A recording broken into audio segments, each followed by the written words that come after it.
Capitalism does not account for the fact that we don't have infinite resources on the planet. Capitalism relies on the fact that everything is infinite and we can just use up as much as we can and make it like, that's not the reality of the environment we're in. Welcome to the Tales to Inspire podcast. Before we get started on this episode, I would like to invite you to our community so that you can hear more stories to inspire change within your life and positive change within the systems in which we live. All I want you to do is to click on the subscribe button. Your comments mean the world to us with anything that's resonated with you, and I absolutely love your support. I can't wait to go on this journey alongside you. Thank you so much for subscribing. Let's get into today's episode. I would like to say a huge thank you to today's sponsors, the Better Business Network. Now, we have been part of the Better Business Network since its founding in 2020, and we absolutely love being a member and what that provides. The network is an inclusive nationwide community for purpose-driven businesses, for those who care about their social and environmental impact and want to do something to support the world in which we live. They help you grow your impact, income, and audience while advocating for systemic change. They give you access to events, tools, resources, and training to upskill your organization to ensure that you don't leave any gaps towards the world that you want to live. They provide events, tools, resources, and training to upskill your organization towards supporting you on your journey towards being a better business. To find out more about the network, head over to thebetterbusiness.network online. Today, our bite-sized episode is with Hannah Cox. I'm Hannah Cox and this is my tale to inspire. So Hannah Cox, this is very rare for me today because I'm inviting one of our ambassadors back for their second episode. So you must have done something right to get back. I feel honoured, absolutely honoured. So originally Hannah shared her story with us in July of 2021. Life was so different for the world, but us as individuals as well. So today, it's the second episode. We're going to go into a little bit of a different theme in terms of how we went about it with your first episode. If people want to find out about Hannah's first episode, then the show notes will be in there. It'll be in the show notes, the details. But Hannah, I want to focus on sustainability. Why is sustainability so important to you? So for me, it's just, the clue's in the name, it's about sustaining life on Earth. Like, we all care about that. And for me, it was like, what can I bring to the world that's going to have value? And in the first episode, we talked about the big trip I took to Bhutan overland, and that trip really gave a shift for me. And, you know, anyone that's an adventurer, as you are, and lots of our friends are, you know, it's the old adage, you go away and suddenly your mind's just like, you know, explodes with ideas. So I'd come up with this idea of like doing this new business concept, but it was because I was just thinking, what can I put into the world to make things better, to improve things? You see all the challenges that are out there. We can only fix a few of them or try and fix a few of them as individuals. And for me, having a positive impact is sustainability. So while we call ourselves a sustainable impact agency, I don't really think sustainability is the right word for it. We don't want to keep things the same. We want to make things better. So for me, it's all about future-proofing the planet for everybody on it. So you said sustainability is this key theme, and that's your, I guess, purpose. Has that always been part of you, or was there a light bulb moment when you started on this journey of sustainability? Well, if you look back to my childhood, there were like moments where you think, yeah, she did care about stuff like that. Like, me and my friends made, like, we used to live in a place called Royston. Actually, it's probably quite illegal, but we created, with good intentions, these like tea towels at my friend's house called Royston's Organisation for Animal Rights. We were called RAW, very clever. We were like 8 years old or something, and her dad owned this like printing factory. And we got these tea towels made, and we went round houses, like knocked on doors, sold these tea towels to like raise money for animal charities. And I raised quite a lot of money for charity as a kid and while I was at uni. I always knew that was important. I was brought up like that. But I never really put how I behave in my personal life alongside my career. So while in my personal life I was recycling, and then I was, you know, zero waste, and I was vegetarian, and I was quite eco-conscious as a human, that didn't really translate into what I did as a job until I came back from travelling that kind of time back in 2018, 2019, and I was like, I really want to make a difference with what I do in my work. So in terms of sustainability then, and how we look at sustainability. I want to look at it from a few different perspectives within the society in which we live. So, sustainability in the workplace. So, how do you find companies that you work with, whether they're small, medium, large, how do you find in terms of their knowledge? Are they sustainable? Do they know where to begin? Are they trying to just tick boxes? So how is that space in terms of where they're currently at, and how do they go about navigating that? I think the two biggest misconceptions I get from businesses is one, that sustainability is like a column, like your sales and marketing, your HR, your finance, and then there's your sustainability. And it usually comes after you've got all your ducks in a row for the other stuff. So they won't come to us often until they're like, right, we've sorted this now, we've got some money to think about sustainability. Whereas actually sustainability should be like a foundational kind of thought in everything that you're doing in your business. And also that it's just the environment, which I will also agree is what I used to think as well. So businesses that might be remote first businesses or service-based businesses will be like, what's sustainability got to do with us? We don't have any sort of like massive footprint on the environment. But actually sustainability, yes, it is about the environment, but it's also about how you treat your staff and how you treat your team. So having a sustainable business, you have to, one, be profitable, otherwise you're not going to be sustainable, you're not going to be future-proof if you're not commercially viable. But also it's about how are you looking after your teams. I mean, I've seen lots of companies that outwardly look like they're doing really good stuff or work with really good brands, but actually their staff are burnt out and they've got, are working weekends and evenings and hate their jobs and hate their bosses and, barely get any time off and expected to work long hours. And you're like, well, that's not sustainable for your workforce. So I think the misconceptions usually are you don't have time to think about it till you've got everything else sorted. And then it's just about the environment, because it's not just about the environment, it's about everything in the environment, which is everything.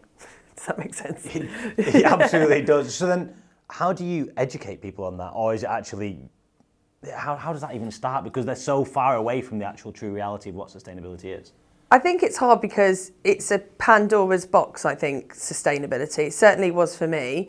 I originally thought when I started my previous business, if I work out my carbon footprint and we plant some trees, then we're being sustainable. And actually, we hadn't even considered how we should be lowering our carbon footprint in the first place, as an example.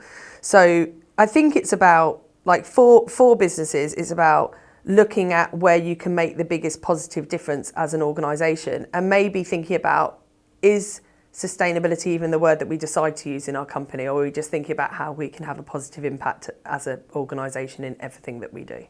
That makes so much sense. So I think we're going to go into a bit more on sustainability in the workplace in a little while, but what about outside of the workplace? What about in communities? Now, in communities, wide-ranging, I was at the Better Business Summit, and one of the things that was talked about was it's not an environmental battle, it's an economic one. So how do you make environment, actually that's my own fault, sustainability, because it's not about the environment, how do you make sustainability matter to people who it's pretty low down on their list? And in what context? Why is it low down on their list? Because they need food on the table. They need to support their families. Essentially, it's down usually the economic battle in terms of the individual. There may be other communities where it's low down on their list because they just don't care about it or they're not educated. But for now, like the economic side of things, how do you make it matter? Well, that's the common misconception that usually those people aren't the ones being unsustainable. They're the ones that are probably not spending loads of money on stuff they don't need, probably not over consuming because they don't have the money to do so. It's the responsibility of people who have the power. We all have power, we all have a vote, but it's also about us accepting where we sit in the privilege scale of how much we can care about environmental issues and economic issues. So I always say, do what you can with what you have when you can. My expectation for what I'm able to do as a single person with no dependent children, for example, and no massive mortgage over my head, as someone that was lucky enough to go to university, I'm in a much easier position to be thinking about that day to day than somebody like my sister, who is who her and her husband have got 4 children under the age of 10, who are living in a much more expensive part of the UK. And when she's shopping, and we've had this discussion before, you know, she's like, well, I feel guilty when I buy, you know, stuff in plastic packaging. And my argument is, well, you shouldn't feel guilty. It shouldn't be sold to you in that plastic packaging, as a really just small, micro, you know, example of responsibility when it comes to sustainability. It's interesting because I think the more power you have, the more you should be trying to change the status quo. But then I also feel that people who might have more economic challenges to deal with actually feel less empowered to be able to do anything, but actually they've got a lot of power in how they vote with their time and resource, but when they can. For me, there's no expectation that everybody should be doing exactly the same when it comes to sustainability. I think that's such a good answer, because it's not a one rule fits all for everyone. Yeah. And I think that's a really, the word guilt is definitely associated with the word sustainability. I think there's a lot of people, if you say the word sustainability and how sustainable you are, instantly guilt comes up, because I'm like, I could be doing more, I should be doing more. Actually, the power can be in, the system's screwed. Like, the system is not built for sustainability. It's not built, and this is, I'm not talking about, I'm talking about life. It's not built for people to live happily and joyfully. It's not built for, You've taken the word sustainability and you've taken it out of the environment, and you've said, actually, for workplaces, you've said, it's actually, how do people not be burnt out? How do you sustain the workplace? How do you sustain or make better the society in which we live? Yeah, I mean, that's one of the tagline. We've just had a load of new promotional material done for the network, and it says, we help fix the broken system, join us. So it's like, it's a realisation, and without being like too lefty and woke, like, capitalism does not account for the fact that we don't have infinite resources on the planet. Capitalism relies on the fact that everything is infinite and we can just use up as much as we can and make it, like, that's not the reality of the environment we're in. Resources are finite, so we're working within a system that doesn't account for the fact that we don't have infinite resources. So the system is broken. And yes, the system is broken if people are struggling in what is a developed country like the UK. As far as I'm concerned, you know, what is even a developed country when you've got people in America, which some would say is a really developed country, not being able to afford healthcare and not going to the hospital or when they need to go to hospital, or crossing borders to buy insulin. So I was about being like, what actually is a developed country? What actually is the correct system for us to be in? And just because we're in a system now that's not working, why are we just accepting it? We've not done this, like, historically over the last 100 years, we have consistently said the system is broken and changed it, loads more than we have in any other time period. So for me, it's quite exciting because, like, we can change this system actually quite quickly. And the reason, not all of the reasons, but one of the challenges is people feeling that they don't have the power to be involved in that, even if it's just in a small way. There's a statistic I saw the other day that said 1% of the world's richest people own 50% of the world's wealth.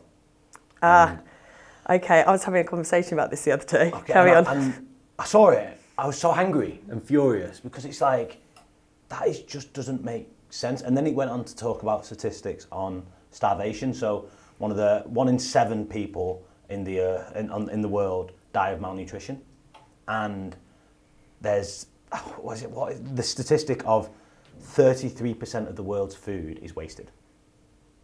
Yeah. So then, 70% of the world's food is wasted. Yeah, and which is the third biggest greenhouse gas emitter is food waste, like, which is mad. So then, if you just add those dots up, there's enough food for the thing that's killing the most amount of people, which is malnutrition. We're wasting the food, and it's giving off the biggest amount of greenhouse gases. Yeah. It just doesn't make sense to me, but it disempowers. I felt really disempowered. Well, yeah, exactly. It feels disempowered. And I went to a talk, and it was about governance last week, and a woman made exactly the point you've just made. We were talking about UK businesses, most UK businesses, and depending where you get your stat from, it's 95 to 98% of UK businesses are SMEs, which means they have under 50 employees. So they're small companies, basically. But those 95 to 98, depending where you get your data from, have 50% of the GDP, and the rest, as you said, 50% is with the 1%. So her argument was, well, it's the 1% we need to go after. And it's like, well, it's very easy to say that, but the 1% are there because they're sneaky and powerful, and they're hard to go after. And what you're doing is you're disenfranchising actually 50%, which is still, it's not like it's 10%. We've still got half the GDP. It's not a small part we've got control over. We're probably also more empowered and wanting to change the system than that 1%. And actually, out of those SMEs, we as an SME owner control 70% of the workforce, which is more people. So we've got more people, the same amount of GDP. So actually, in this situation, we should, and there's more of us. So actually, in this situation, we should feel really empowered rather than, oh no, 1% what we're going to do. Taylor's in her private jet. It's like, okay, but we're not there. So what can we do in the area we're in? And I think that's where the work we do with the network comes in, because I'm not the 1%, but does that mean I don't do anything? No, it doesn't. It means I just work out how to do something my way. Does that make sense? Absolutely. And there's something around that as well, which connects sustainability and visibility. And I don't know where this comes from. It's just come up in my mind then. Is an example, Mel and I, we went to India over Christmas, and we went to Mumbai, and one of the places we went to was Dharavi slums, which is the third biggest slum in the world. And there's all these bags full of stuff. And I started speaking to one of the individuals there, and I was like, what's in these bags? And it's like, oh, it's plastic. I was like, oh, plastic, like what from? And it's like, oh, that's that bag, and actually this big pile, it was a massive pile, all recycled plastic from the UK. And I was like, so tell me more about how this works.